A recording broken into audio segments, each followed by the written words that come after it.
आज हम मिलने जा नमस्कार। रहे हैं डॉक्टर हरी जोशी जी से, जिन्होंने हिंदी के जगत में काफ़ी किताबें लिखी हैं। उसमें से एक किताब जिसका मैं ज़िक्र यहाँ पे करना चाहूँगी, जो कि भोपाल के नवाब और उनके किस्से। तो आज तक हमने राजा-महाराजाओं के किस्से सुने थे, पर भोपाल के नवाबों के किस्से हमने शायद नहीं सुने हैं। तो हम इस किताब के ज़रिए और स्वयं हरी जोशी जी से जानना चाहेंगे कि आपने ये नवाबों और रईसों के किस्से किससे सुने और इस किताब में कैसे आपने इनको पिरोया? असल में हुआ ये कि उन दिनों डॉक्टर धर्मवीर भारती जो धर्मयुग के संपादक थे, उन्होंने एक लेख माला शुरू की जिसमें देश भर के राजे रजवाड़ों के विचित्र किस्से वो उनकी श्रृंखला चलाया करते थे। उसमें कश्मीर से बनारस के विभिन्न राजा राजाओं के। तो यहाँ पर एक 95 वर्षीय थे राम साहेब प्रधान। तो वो नवाब की फैमिली के बड़े घनिष्ठ थे। उन्होंने उनको पत्र लिखा कि हम नवाबों के बारे में कई घटनाएं बताना चाहते हैं। उन्होंने कहा भाई कौन लिखेगा आपकी इन घटनाओं को? तो उन्होंने कहा कि साहब आपके एक नियमित लेखक है हरि जोशी जी, उनसे हम निवेदन करेंगे, वो आपके लिए लिख देंगे। तो भारती जी ने कहा कि हाँ उनसे लिखवा लो आप। तो उन्होंने फिर मुझको अप्रोच किया। तो फिर मैं भोपाल के नवाब और रईसों के बारे में 4 अंकों में दो दो प्रश्न की, उस समय धर्मयुग का आकार बड़ा हुआ करता था, तो 4 अंकों में उन्होंने छापा। और तो फिर उन्होंने फिर मांग की कि आप इंदौर के बारे में भी लिखिए। तो वो किताब मेरी एक बन गई। उसमें इंदौर और भोपाल के रईसों और नवाबों के किस्से करके एक किताब आ गई मेरी। ऐसी इस बात की घटना है। तो राम साहेब जी उस समय 95 वर्ष के थे जब उनसे मेरा संपर्क हुआ, या उन्होंने मुझसे संपर्क किया। ये बात है 1980 के पहले की, 78 79 के आसपास की। और फिर उन्होंने मुझको अनेक घटनाएं बताई जो भोपाल के राज्य से संबंधित थी। अब अगर किसी को लेनी हो तो कहाँ से लेना चाहिए? शिलालेख प्रकाशन एक प्रसिद्ध प्रकाशन है, उन्होंने ये किताब प्रकाशित की थी। और इसके दूसरा एडिशन भी आ रहा है, इसी महीने आ जाएगा। कई सारे रोचक किस्से हैं भोपाल के नवाबों के। तो आइए हम जानते हैं कि भोपाल राज्य में जर्दा, गर्दा और पर्दा बड़े प्रसिद्ध थे। इसके बारे में आप कुछ बताएंगे? हाँ, यहाँ पर ये 3 चीजें बड़ी प्रसिद्ध थी: जर्दा, पर्दा, गर्दा और नामर्दा। 4 चीजें थी बल्कि नामर्दा। तो जर्दा क्या, आप यदि साइकिल, उस समय स्कूटर वगैरह मोटरसाइकिल तो होती नहीं थी, साइकिलों पर ये आप किराए की साइकिल ले, 2 अन्नी 1 घंटे के लिए या 1 अन्नी 1 घंटे के लिए, तो उसके हैंडल पर चूना लगा हुआ होता था। तो कोई भी चूना चाटता था और तंबाकू खाता था, पान खाता था। और जगह जगह सड़कों पर पिच पिच आपको लाल रंग से रंगी हुई यहाँ की सड़कें मिलती थी उस समय में। तो जर्दा खाने के लोग इतने शौकीन थे। जर्दा तो, और उसमें तंबाकू और उसके बाद में पान खाते थे। तो पान में कत्ता चूना ये लेके कागज के पिच पिच जगह जगह करते रहते थे।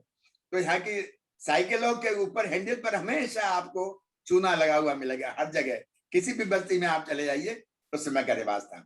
एक तो जर्दा, दूसरा गर्दा। यहाँ सड़कें जो थी पक्की नहीं होती थी, तो लाल मुरम की सड़कें होती थी जो धूल उड़ती थी।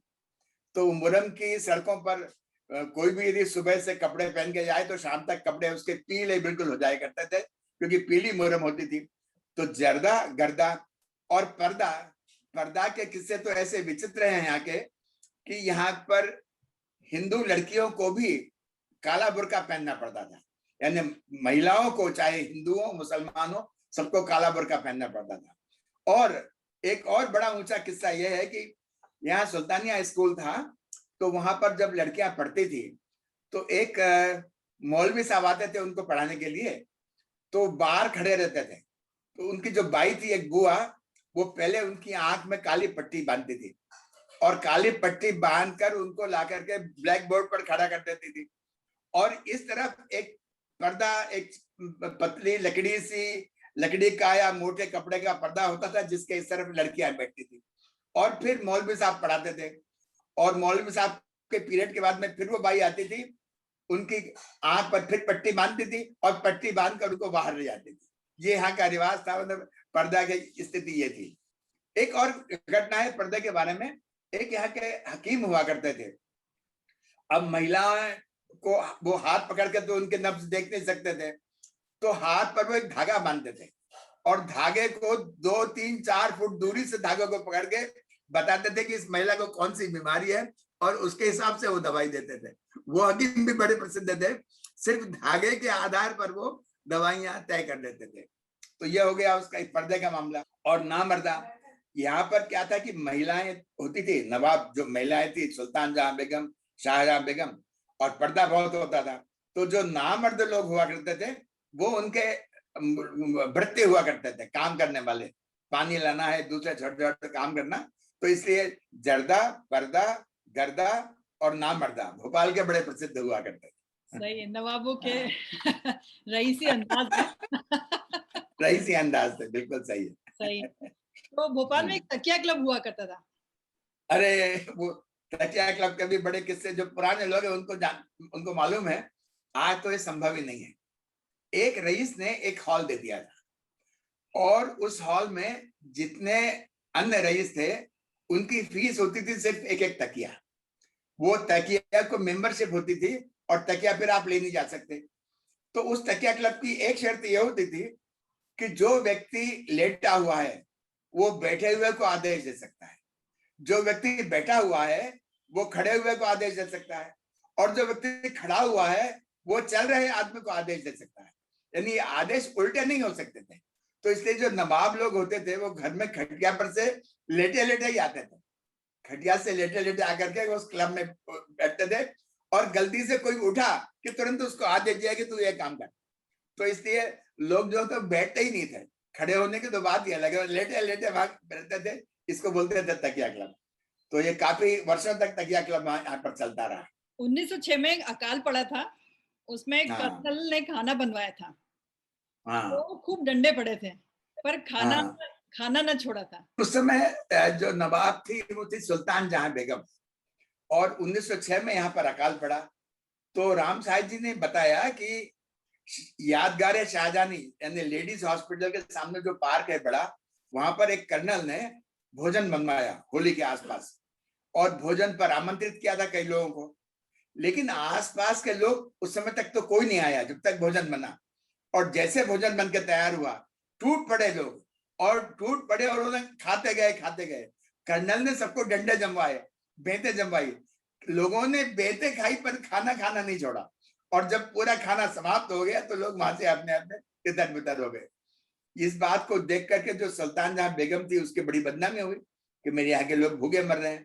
तो फिर उसने हिंदुओं के लिए और मुसलमानों के लिए अलग अलग यतीम खाना और सदाव्रत खोले कि जिसमें उनको मुफ्त में खाना मिलेगा, क्योंकि अकाल पड़ा है, लोग भूखे मर रहे हैं। तो सदाव्रत खोला और इधर यतीम खाना खोला, तो उसमें गरीब लोग जो हैं वो भोजन किया करते थे। ये सुल्तान जहां बेगम के जमाने की बात है। दिलदार थी वो कि भाई हिंदुओं के लिए हिंदुओं के लिए सदाव्रत और मुसलमानों के लिए यतीम खाना। उस टाइम का सुना है कि हिंदू मुसलमानों के हाथ का पानी भी नहीं पीते थे, और एक बार बेगम ने देख लिया तो उन्होंने क्या कहा? हाँ, वो घटना ऐसी है, राम साहब जी बताते हैं उस समय जाति प्रथा बड़ी चरम पर थी कि मुसलमान लोगों के हाथ का पानी हिंदू लोग नहीं पीते थे, और इस बात की इज्जत वो मुसलमान बेग में भी किया करते थे। मुसलमान के जो बड़े बड़े लोग थे वो भी किया करते थे।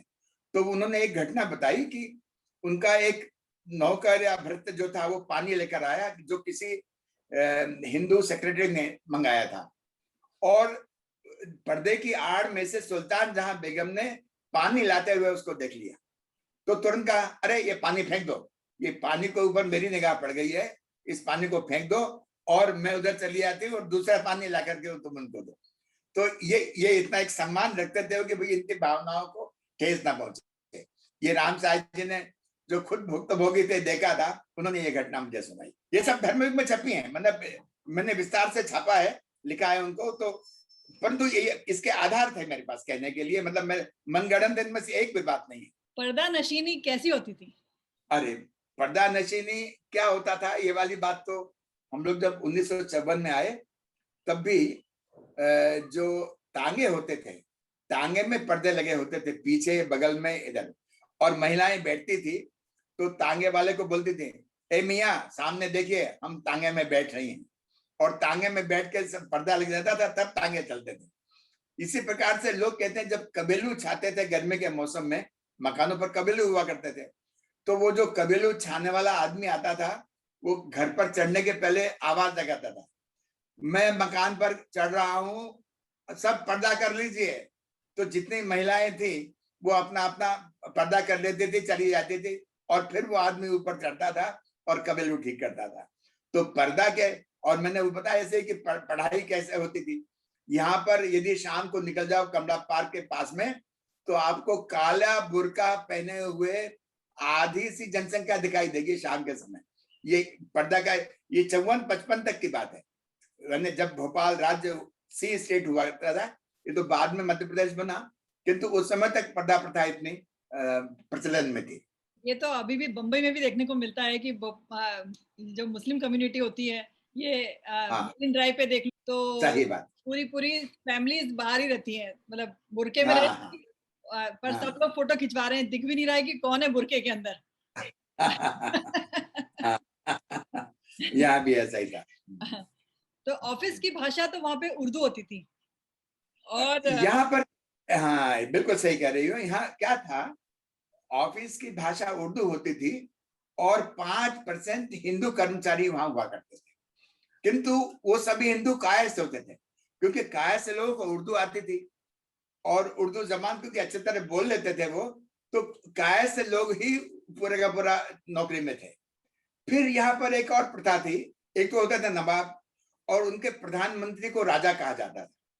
तो मुसलमान तो होते थे नवाब, किंतु जो उनके प्रधानमंत्री होते थे वो सब हिंदू होते थे, क्योंकि भोपाल जो शहर था वो तो मुस्लिमों की बस्ती था, लेकिन भोपाल राज्य यानी आसपास के जितने गांव थे वो हिंदुओं से भरे पड़े थे। तो इन लोगों को एक समन्वय संतुलन बना के चलना पड़ता था। इसलिए जितने नवाब थे सबके जो सेक्रेटरी थे वो उनको बोलते थे राजा, राजा अवध नारायण बिसरिया या राजा खुशवक्त राय या राजा नवाब होते थे, वो सब हिंदू राजा हुआ करते थे, उनको राजा की पदवी दी जाती थी, ऐसा नियम था। यहाँ पे रविवार की छुट्टी नहीं होती थी, शुक्रवार की छुट्टी होती थी। हाँ हाँ हाँ, ये सही है। यहाँ शुक्रवार की 54-55 तक भी स्कूलों में, चाहे वो हिंदू शिक्षक हो या कोई भी हो, भाषा उर्दू का ही अधिक उपयोग करते थे पढ़ाने के लिए भी, क्योंकि मुस्लिम बच्चों की संख्या ज्यादा हुआ करती थी। तो यहाँ पर उर्दू उर्दू ही बोलते थे और उसी ढंग से पढ़ाई भी होती थी। हाँ, यहाँ पर जितने मोहल्ले हैं उनके नाम तक शनिवारा, इतवारा, जुमेरात, शुक्रवारा, ईतवारा ऐसे नाम हैं। इसी प्रकार से जो नवाब की फैमिली के लोग थे उनके नाम पर यहाँ के स्कूल्स हैं, बिरजीसिया, रफीकिया, रशीदिया, उबैदिया, हमीदिया। हमीदिया जो स्कूल है, हमीदिया अस्पताल है, हमीदिया कॉलेज है, वो हमीदुल्लाह खां के नाम पर है। तो जितने भी स्कूल और कॉलेजेस थे वो यहाँ पे वो जो गांव शहरों के नाम थे, नसरुल्लाहगंज, उबैदुल्लाहगंज, हबीबगंज, ये सब नवाब की फैमिली के जो मेंबर्स थे उनके नाम पर यहाँ के नवाब नाम रखे जाते थे। वो तो क्या था, सन 1700 में, 1700 तक रानी कमलापति एक गौंड रानी थी, उसका राज्य था। किंतु उसके बाद में दोस्त मोहम्मद खान ने इस राज्य पर आक्रमण किया और इसे जीत लिया। तो अभी भी जो कमलापति का महल है, कमला पार्क, बहुत सुंदर स्थल है, दोनों तरफ बड़े और छोटे तालाब में, वो कमलापति के नाम से है। अभी पुराने अवशेष हैं उनके। किंतु दोस्त मोहम्मद खान ने 1700 में जब यहाँ पर शासन शुरू किया, उसके बाद लगभग 250 वर्ष तक इन लोगों का शासन रहा, नवाबों का। तो शाहजहां बेगम रही 1900 तक, 1901 से सुल्तान जहां बेगम बन गई नवाब, और उनका बेटा हमीदुल्लाह खां, उसकी 1926 में शादी हुई थी और उसके बाद में उसको नवाब बनाया गया। तो सुल्तान जहां बेगम ने सबसे पहले 1901 में सुल्तानिया स्कूल बनवाया और उसने सुल्तानिया स्कूल बनाकर एक नियम बनाया कि सभी बच्चों को पढ़ाई अनिवार्य है, और 1907 में उसने जबरिया तालीम कानून लगा दिया कि जो परिवार अपने बच्चे को स्कूल नहीं भेजेगा उसको हम कैद कर सकते हैं, ऐसा तक नियम बना दिया। तो स्कूल, गर्ल्स स्कूल पहला 1901 में Sultania girls higher secondary school बना, और ये 54 तक हम देखते थे कि लड़कियां बुर्का पहनकर वहां जाती ये रिवाज था। सही है, मतलब बेगमें भी पढ़ाई के मामले में विश्वास रखती थी और इतनी आगे की सोच रखती थी कि लड़कियों को पढ़ाना। 1926 में नवाब की बारात गई थी पेशावर। हाँ, उसमें राम साई जी स्वयं गए थे। राम साई जी क्योंकि नवाब फैमिली से बहुत जुड़े हुए थे, तो उस समय क्या था कि ये लोग 2-2, 3-3 ट्रेनों की अनुमति लेते थे ब्रिटिश शासन से। तो ब्रिटिश शासन ने कहा कि नवाब और राजा लोग पैसे को पानी की तरह बहाते हैं, इसलिए भोपाल के नवाब को उन्होंने एक ट्रेन ले जाने की अनुमति दी। तो एक ट्रेन में 600 बाराती यहाँ से 1906 में पेशावर तक गए थे। उसमें राम साई जी स्वयं गए थे। तो वो पेशावर से बारात आई और बाद में सांची पर ठहरी। सांची पर सबने भोजन वोजन किया और फिर जब भोपाल आई तो उसमें आगे हाथी पर नवाब को बैठाया गया और जो दुल्हन थी वो बग्गी पर बैठाई गई और फिर हाथी, ऊंट, घोड़े और तमाम लवाजमा उनका 2-3 किलोमीटर लंबा चला और फिर वो बारात भोपाल पहुंची। ये उस समय राम साई जी बताते हैं। तो नवाबों को मुर्गे लड़ाने का बड़ा शौक था। उनके शौक असल में मुर्गे तीतर लड़ाने की उनका एक वास्तव में शौक था। एक सद्दाम मियां उनके यहाँ का बड़ा ह्यूमरस कैरेक्टर हो गया है। यहाँ के लोग अभी जो पुराने हैं उनको बात करते हैं कि सद्दाम मियां का बस यही था जामा, एक बगल में मुर्गा है, एक हाथ में पायजामा। वो पायजामे को नाड़े को पकड़ के चलते थे और मुर्गा बगल में दबाए चलते थे। लोग तो कार्टून बना कर अभिनय जो नाटक किए उसमें सद्दाम मियां के नाटक करते रहते। देखिए उनके ऊपर तो इतने सारे लतीफे यहाँ चलते हैं। अब कुछ लोग कहते हैं कि लतीफे उन पर घड़े गए हैं, कुछ लोग कहते हैं बिल्कुल सच है। जैसे एक लतीफा उनका बड़ा यहाँ पर कॉमन है भोपाल में। जब 1906 में पहली कार भोपाल में आई तो उस कार में नवाब के परिवार के वो थे सद्दाम मियां, उनको बैठाया गया। तो कुछ समय के बाद में उसने ड्राइवर ने कहा कि भाई हमको स्क्रू ड्राइवर की जरूरत पड़ेगी, हमें ले लूं। तो बोले देखो खां, मेरी कार में एक ही ड्राइवर रह सकता है, या तो स्क्रू ड्राइवर रह लेगा या तुम रह सकते हो, मैं 2 ड्राइवरों का खर्चा बर्दाश्त नहीं। ऐसे उनके बहुत से किस्से चलते हैं। तो सद्दाम मियां एक बड़ा विचित्र पर्सनैलिटी थी। कहा जाता है कि उन्होंने 70 साल की उम्र में शादी की और फिर उनके 6 बच्चे हुए। 78 साल की उम्र में उनको बेटा पैदा हुआ। ये घटनाएं भी यहाँ की हैं। तो बड़ी विचित्र विचित्र घटनाएं भोपाल राज्य की भी रही हैं। हाँ। तो प्रत्येक रईस के घर के सामने शहनाई और डपली बजाने का चलन। हाँ, ये एक उन्होंने ये बताया कि जिस प्रकार से आज सायरन बजते हैं कि प्राइम मिनिस्टर जा रहे हैं या कि चीफ मिनिस्टर जा रहे हैं, या कि उस समय क्या होता था कि भोपाल में जितने रईस थे सब लोगों के रईसों के सामने डेवड़ी पर शहनाई और वादक हमेशा बैठे रहते थे। पता नहीं कब जो नवाब साहब हैं वो निकल जाए बाहर, और जैसे वो निकलते थे तो शहनाई बजना शुरू हो जाते थे ताकि सड़कों पर लोगों को पता चले कि नवाब साहब चले आ रहे हैं। ये यहाँ का रिवाज था। तो घर घर शहनाई वाले बिल्कुल तैयार रहते थे। इन परिवारों में कई 50-60 परिवार ऐसे होंगे कि जिसमें वो जैसे आज सही। उस समय ऑफिस कैसे जाते थे लोग? हाँ, उस समय क्या था कि ऊंट गाड़ी हुआ करती थी। तो यहाँ पर बेटे ताजुल मसाजिद के पास से एक अहमदाबाद यहाँ की बस्ती है जो वहां से 4-5 किलोमीटर दूर है। यहाँ की 2 बस्तियां, एक उसका नाम भी शिमला है, एक का नाम अहमदाबाद है, जबकि भोपाल की वो कॉलोनियां हैं, बस्ती हैं। तो इनका अहमदाबाद में पैलेस था। तो उस पैलेस में जो कर्मचारी थे वो यहाँ से बैठते थे ऊंट गाड़ी पर। 10 बजे या उनका जो समय होता था वहां पहुंच गए, ऊंट गाड़ी पर जाते थे। वो दिन भर वहां पर काम किया और ऊंट गाड़ी से अपने वापस वो ताजुल मसाजिद के वहां उतर जाते थे और फिर अपने अपने घर पहुंच जाते थे। तो दिन भर में उनके ड्रेस जो है वो लाल हो जाती थी, गर्दा वाली। लेकिन ऊंट गाड़ी चलती थी बेटे, और कुछ नहीं चलता। कोई और गाड़ी की व्यवस्था थी नहीं।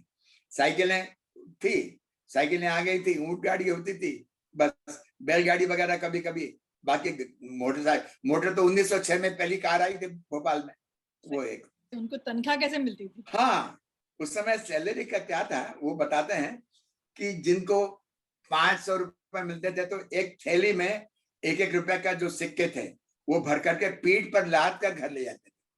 जिसकी सैलरी 200 हो, 300 हो, 100 हो, जो भी हो, तो वो लोग सिक्के लाद करके यदि भारी हो तो लदवा कर ले जाते थे अपने घर। पहली तारीख को उनको तनख्वाह मिलती थी और वो सिक्के चांदी के घर ले जाते थे, फिर वो महीने भर तक खर्च करते थे।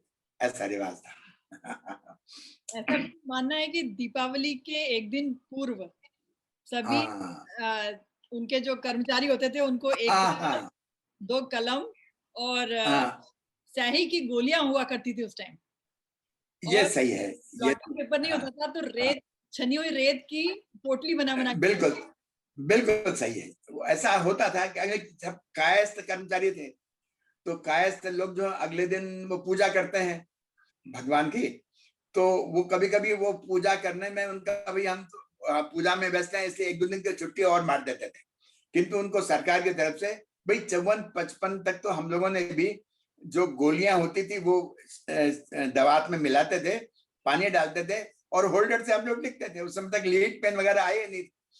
तो यहाँ पर भी वो दिवाली के लिए उनको एक दावत, दो गोलियां, एक होल्डर और रेत की छनी हुई शीशियां देते थे, क्योंकि ब्लॉटिंग पेपर नहीं होता था, ताकि वो लोग लिखने पढ़ने की उनकी व्यवस्था करें। और वो अपने पूजा करने के बाद में दूज को पूजा करते थे और उसके बाद में वो लोग 11 दिन की छुट्टी बनाकर फिर ऑफिस आना शुरू करते थे। ये नियम था उस समय। सही है, ऐसा नहीं कि सिर्फ मुस्लिम त्योहार ही मनाते थे, हिंदुओं का भी नहीं ध्यान। नहीं, हाँ नहीं, वही कारण कहता है ना कि मुस्लिम तो नवाब हुआ करते थे, किंतु आसपास की पूरी बस्ती हिंदुओं से भरी पड़ी थी। भोपाल जो शहर था वो मुस्लिमों की बस्ती था। राज्य राजधानी भोपाल में मुस्लिम बहुल क्षेत्र था, किंतु आसपास के जितने गांव थे वो हिंदू बहुल थे। तो उनको एक समन्वय करके चलना पड़ता था, एक दूसरे के सब समन्वय और सहयोग के बिना काम चलता नहीं था। तो वो तो, और उन्होंने मेंटेन किया, वरना क्या रोज दंगे होते। कभी कभी दंगे हो भी जाते थे, ऐसा भी नहीं है, किंतु फिर भी अब ये कर्तव्य होता था शासक का कि वो सबको कंट्रोल करे, तो कंट्रोल करते थे वो लोग। तो बेगमें तो मुस्लिम होती थी पर वो हिंदुओं को भी अपना पुत्र मानती थी। हाँ, उनमें उनमें जो एक दो उनके राजा बदनारायण बिसरिया या कुछ उनके नवाब के बड़े विश्वसनीय लोग होते थे। यही नहीं, उस समय के जितने खजांची थे सब हिंदू हुआ करते थे, क्योंकि वो लोग रईस होते थे, पैसे वाले होते थे, और उनको उम्मीद थी कि ये लोग पैसे का गबन नहीं करेंगे, पैसे में हेराफेरी नहीं करेंगे। तो जितने उनके खजांची हुए अभी तक वो सभी हिंदू खजांची होते थे। और वो कुछ जो राजा लोग थे, मतलब राजा हिंदू होते थे, नवाब तो मुस्लिम होते थे। तो बेगमें जो है अपने राजाओं पर बेटे सरी का विश्वास करती थी कि तुम जो कह दोगे वो हम मान लेंगे, और वो पूरा राज्य उस ढंग से समन्वय से चलाती थी। ये नियम था उसका। एक और कमाली मंदिर की मूर्तियां मुस्लिमों ने तोड़ी थी, हाँ हाँ तो बेगम ने बुलवाया और क्या किया। हाँ, वो कमाली मंदिर की मूर्तियां सुल्तान जहां बेगम के जमाने में कुछ मुस्लिमों ने तोड़ दी। तो सुल्तान जहां बेगम ने एक सूचना भिजवाई, सब जगह ढूंढी पिटवा दी कि मैं इस बात से बड़ी खुश हुई हूँ कि मूर्तियां तोड़ने वाले लोगों मुस्लिम हैं, मैं चाहती हूँ कि वो लोग जरा सामने आ जाएं, मैं उनको इनाम देना चाहती हूँ। तो उसमें कुछ लोग बहादुरी दिखाने के लिए अपने सामने आए, तो उन्होंने सबको बुलाया और सबको जेल में डाल दिया। और जेल में डालने के बाद में उन्होंने क्षमा मांगते हुए हिंदुओं के इनसे कहा कि भाई आप पैसा लीजिए और जो मूर्तियां तोड़ी गई हैं उनको मूर्तियों का फिर से पुनर्स्थापन कीजिए। ये घटना भी कमाली मंदिर की हुई है, ये सुल्तान जहां बेगम के पख्तूनिस्तान से होली के आसपास ऊंटों पर लाद कर मेवे, किशमिश, चिलगोजे, अखरोट, चिरौंजी वहां के पठान लोग लाते थे, जो 4 रुपए में 20 सेर मेवे मिलते थे। उस समय 4 रुपए में 20 सेर मिलते थे, और सामान्य लोग भी 8-10 रुपए के मेवे उधार लेते थे, जिसका पैसा वो 1 साल के बाद में लौटाते। फिर अगले साल फिर आ जाएंगे वो लोग व्यापारी और वो पैसा ले जाएंगे। उस समय 1 रुपए की 16 सेर दूध आता था और 1 रुपए की 5 सेर मिठाई आती थी। ये उस समय का रिवाज था। तो ये गोहर जहान कलकत्ता की एक नर्तकी थी। अरे ये घटना तो बेटे उसकी है। असल में नवाब हमीदुल्लाह खां को तो यानी सुल्तान जहां बेगम को तो एक ट्रेन ले जाने की अनुमति दी पेशावर, किंतु जबलपुर के राजा गोकुल दास जिनके बेटे थे सेठ गोविंद दास, उनके भतीजे थे गोकुल दास, तो उनकी बारात यहाँ पर आई भोपाल में तापड़िया जी के यहाँ। ब्रजमोहन तापड़िया की बेटी से उनका विवाह हुआ।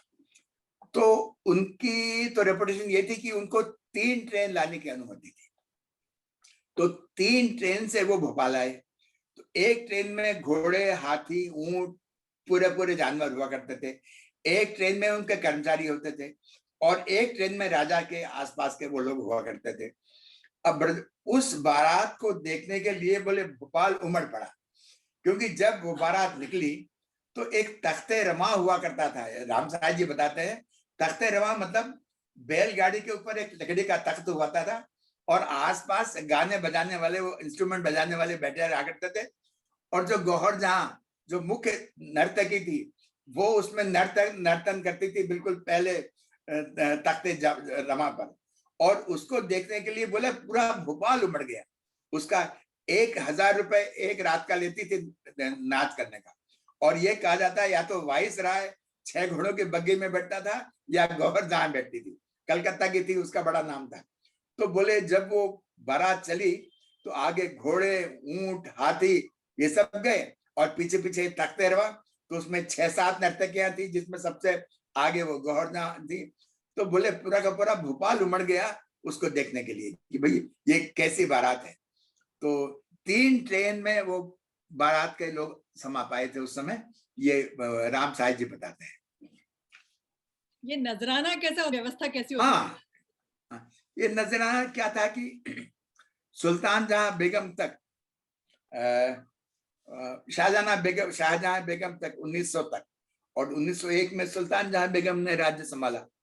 तो उसके 1900 के पहले जो आते थे मिलने के लिए विजिटर्स, उनका तरीका होता था कि वो दाएं हाथ को ऊपर रखें, बाएं हाथ को नीचे रखा और उसमें एक गिन्नी यानी 1 तोला सोना वो पहले भेंट करते थे नवाब को, और तब उनके दर्शन करने की उनको अनुमति होती थी।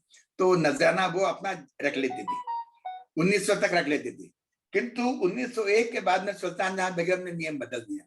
उनका भाई नजराना हम रखेंगे नहीं, आप आइए, नजराने को हम हाथ लगा देंगे और हमने मान लिया कि हमने स्वीकार कर लिया और आप अपने साथ में ले जाइए। जब 1926 में यहाँ के नवाब हमीदुल्लाह खां बने तो बेगम ने कहा कि अब आप पूरे राज्य का दौरा लगा लीजिए। तो जब पूरे राज्य का दौरा लगाने के लिए गए तो लोगों ने नजराना देना शुरू कर दिया उनको, वही अशरफी और वो सब। तो नवाब ने कहा कि भाई ये तुम गलत प्रथा डाल रहे हो, अब इस प्रथा को बंद करो। तो उनको जितना भी नजराना मिला वो नजराना उन्होंने जमा किया और यतीमों को कपड़े और दूसरी सुविधाएं देने के लिए उस पैसे का फिर उन्होंने उपयोग किया। और उसके बाद में नजराने की व्यवस्था बाद में उन्होंने बंद कर दी। ये एक कहा जाता है इस ढंग की बात। नवाबों को हुक्कों का बड़ा उस समय बेटे हुक्के पिए जाते थे, परंतु वो जात का बड़ा ध्यान रखते थे।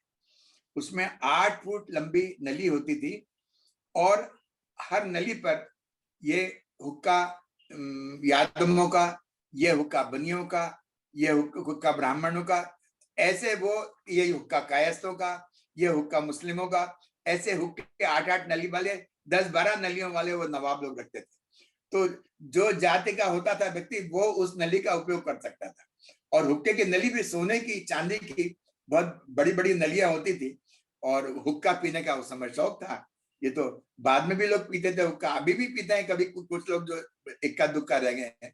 अब तो व्यवस्था समाप्त हो गई है, अब तो वो बस कहानियां हैं, लेकिन उस समय की प्रथा वो थी। हाँ, जबलपुर से जब बारात आई राजा गोकुलदास की, तो राजा गोकुलदास बीमार हो गए। तो यहाँ पर नूर महल से उन्होंने, अब जो नवाब थी उनको लगा कि भाई मुझे जानकारी चाहिए कि वो बीमार है, कैसी तबीयत है। उस समय टेलीफोन हुआ नहीं करते थे।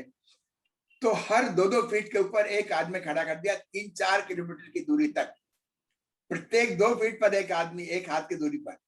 और हर 5 मिनट में यहाँ से मैसेज जाता था कि जो राजा माने गोकुलदास हैं, जो दूल्हा है, उनकी तबीयत कैसी है। तो नवाब जो थी उनको जानकारी हर 5 मिनट में मिलती थी, पर मैसेज एक से दूसरा, दूसरे से तीसरा, ऐसे आदमी ट्रांसफर करते जाते कि तबीयत कैसी है, तबीयत कैसी है। ये तो नूर महल यानी यहाँ शाहजहानाबाद की तरफ नूर महल पाएगा कहलाती है, क्योंकि जब वो उनके बारात आई तो 3 दिन तक उन्होंने पूरे राज्य को भोजन कराया। ऐसा नियम उन्होंने किया कि भाई जितने भी लोग हैं, गरीब हैं, कैसे भी हैं, सब आइए और यहाँ भोजन कीजिए। तो वो बीमार पड़ गए, तो बीमार पड़ने पर टेलीफोन नहीं होने के कारण लाइन लोगों की खड़ी कर दी और हर 2-2 फीट के ऊपर वो सूचना हर 5 मिनट में देते थे कि तबीयत राजा गोकुलदास की कैसी है। बहुत रोचक किस्से हैं नवाबों के। रोज बहुत ही रोचक किस्से हैं बेटे। सही बात है। तो बहुत अच्छा लगा एक किस्से सुन के नवाबों के, कि क्या क्या उन लोगों ने उस टाइम किस तरह से नींव डाली थी भोपाल की। तो आज भी हाँ हाँ चल रही है, मतलब आज भी हिंदू मुस्लिम में जो समन्वय है भोपाल में, वो और किसी शहर में कम ही देखने को मिलता है। हाँ, बीच बीच वो एक समन्वय बना रहा, यानी अंत तक। हाँ, सारे शहर में मुस्लिमों का बोलबाला लगता है कि वहाँ नवाबों ने जो बसाया है भोपाल को, उनके जगह के नाम, उनके महलों के नाम सब मुस्लिम। के नाम यहाँ पर रहे, सब स्कूलों के नाम। यूनिवर्सिटी का नाम भी बरकतुल्लाह विश्वविद्यालय, तो नाम तो सारे उन्हीं के नामों पे आधारित है। पर यह कि समन्वय रहा है शहर में, तो उसकी हाँ भाई, इसका अपना एक कल्चर तो रहा है, इसमें कोई शक नहीं। सही बात। और आज भी एक मुंशी हुसैन खां का तालाब हुआ करता था शाहजहानाबाद में, उनकी जागीर, उन्होंने एक मरघटिया महावीर का मंदिर भी बनवाया उसमें। और हाँ, और उसमें मंदिर के पुजारी को उस समय भी थोड़ी जमीन दिया करते थे, भाई 2 एकड़ जमीन पुजारी के लिए। वो हर मस्जिद और मंदिर के लिए कुछ कुछ जमीन दिया करते थे ताकि वो लोग अपना भरण पोषण कर सके। तो मरघटिया मंदिर आज भी है, कुछ और मंदिर भी हैं यहाँ। तो यहाँ पर भी मंदिरों और मस्जिदों के लिए उस समय भी वो लोग कुछ दान देते थे स्टेट की तरफ से, वैसा नियम था। तो इस प्रकार से समन्वय बन के चलता रहा। इतने मुसलमानों की बस्ती होते हुए भी बिरला जी ने मंदिर बनवाया भोपाल में। भाई वो तो बहुत ही सुरम्य, बहुत ही सुंदर स्थल पर बनाया गया बिरला मंदिर जो बनाया, लक्ष्मी नारायण मंदिर।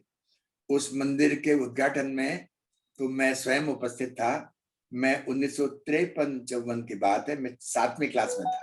यहाँ के जो एक अच्छे हिंदुओं के नेता थे उद्धव दास जी मेहता, उनका बेटा ओम प्रकाश मेहता मेरा क्लास फेलो था। तो बोले चलो अपन भी मंदिर में, आज उद्घाटन है वहां का, तो हम चलें। तो बिरला, मैंने देखा उसमें उन्होंने क्या किया था कि ब्राह्मणों की एक पंक्ति बना दी थी, उसमें बच्चे बूढ़े सब थे, और हर ब्राह्मण को वो 21 रुपए 11 रुपए भेंट करते थे भोजन के बाद में। और मंदिर का उद्घाटन हमने पहली बार देखा। बसेस पूरे शहर से आती थी, जो चाहे वो बस में बैठे यहाँ पर आए, उद्घाटन में सम्मिलित हो, कार्यक्रम में भोजन करे, और ब्राह्मण हो तो दक्षिणा ले, अन्य लोग भी आए। और वो एक प्रथा मैंने ये अपनी आंख से देखा। तो बिरला मंदिर, और आज तो कितना भव्य रूप है उसका। आप देखें, यदि आप वहां से देखो तो जैसे तारे जमीन पर आ गए हो, आसपास जो तालाब है उनमें तारे ऐसे छिटक कर जमीन पर आ गए। बहुत ही सुरम्य स्थल वो बन चुका है। बिल्कुल सही है, भोपाल बड़ा सुंदर स्थल है।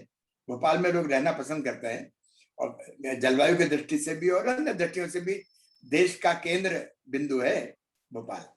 सही बात। और यहाँ से शंकर दयाल शर्मा उसी स्कूल में पढ़े जिसमें हम पढ़ते थे, मैं बिरजी सिया स्कूल में। तो वो एकमात्र स्कूल था उस समय। अच्छा, कॉलेज तो था ही नहीं, कॉलेज पढ़ने के लिए लोग बाहर जाते थे। यहाँ पर तो इंटर कॉलेज था, फिर बाद में 54-55 में हमीदा कॉलेज कुछ आया धीरे धीरे। 8 में इंजीनियरिंग कॉलेज पहला आया, उसके पहले पॉलिटेक्निक शुरू हुआ था। तो मैंने आज तो 100 इंजीनियरिंग कॉलेज हैं भोपाल में। उस समय एक MA खुला था, 1960 में उसकी नींव डली थी। शंकर दयाल शर्मा क्योंकि यहाँ के वो थे मुख्यमंत्री, पहले तो यहाँ के वो शिक्षा मंत्री हुए। भाई सबसे अधिक क्वालिफाइड व्यक्ति शंकर दयाल शर्मा थे राजनीति में। वो MA थे हिंदी, अंग्रेजी, Sanskrit, MA, LLM, PhD, DLiT और बार। इतना पढ़ा लिखा आदमी राजनीति में न कभी रहा है ना आएगा। और वो भोपाल से ही निकल के गए और अंततः राष्ट्रपति बने। और उनका भोपाल के लिए बड़ा योगदान है। MSc उन्होंने दिया और भी मेडिकल कॉलेज उन्होंने बनवाया ने, कई उनकी योगदान भोपाल के लिए बहुत बड़ा है। बल्कि एक और उनका तो बड़ा विचित्र किस्सा है। क्या था कि वो एक बार विदिशा गए एक विवाह में।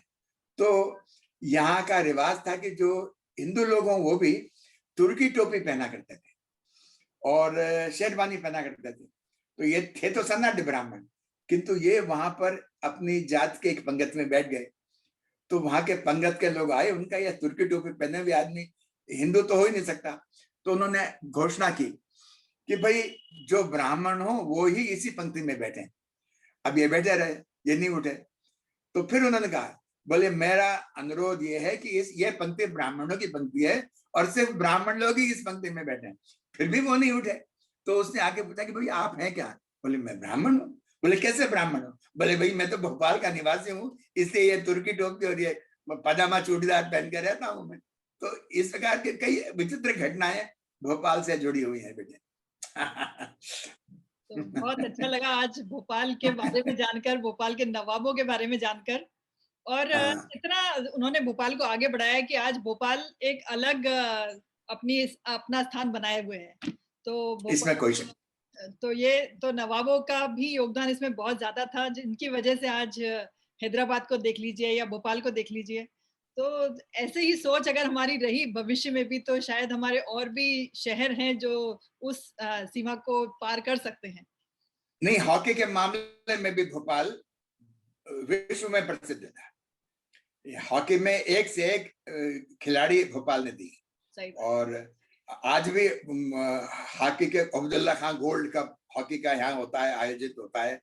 और यहाँ हॉकी तो एक धर्म की तरह माना जाता था, उसमें सभी लोग थे, हिंदू भी थे, मुसलमान भी थे, सभी खिलाड़ी हुआ करते थे जिन्होंने ओलंपिक में गए उस समय गए। तो हॉकी सबसे उच्च स्तर पर खेल जो होता था भोपाल में वो हॉकी। चलिए, बहुत अच्छा लगा जान के भोपाल के बारे में। और ये धर्मयुग ने प्रकाशित की उस समय, जबकि धर्मयुग सर्वाधिक लोकप्रिय पत्रिका होती थी, 4 अंकों में लगातार। सही बात। तो अच्छा है, उस समय भी लोग संवेदनशील होते थे, वो हिंदू हो या मुसलमान हो, सब आपसी प्रेम से रहने की कोशिश करते थे, रहते भी थे। अब वो इक्का दुक्का घटनाएं तो होती रही हैं, होती रहेंगी, लेकिन सामान्यतः लोग सहनशील, संवेदनशील, एक दूसरे के प्रति आदर व्यक्त करने वाले ऐसे रहा करते थे। चलिए, धन्यवाद बहुत बहुत। आप देख रहे हैं इंस्पिरेशन स्थान। आगामी वीडियो के लिए इसे सब्सक्राइब करें, इस वीडियो को लाइक और शेयर करें, और अपने कमेंट्स देना न भूलें। धन्यवाद।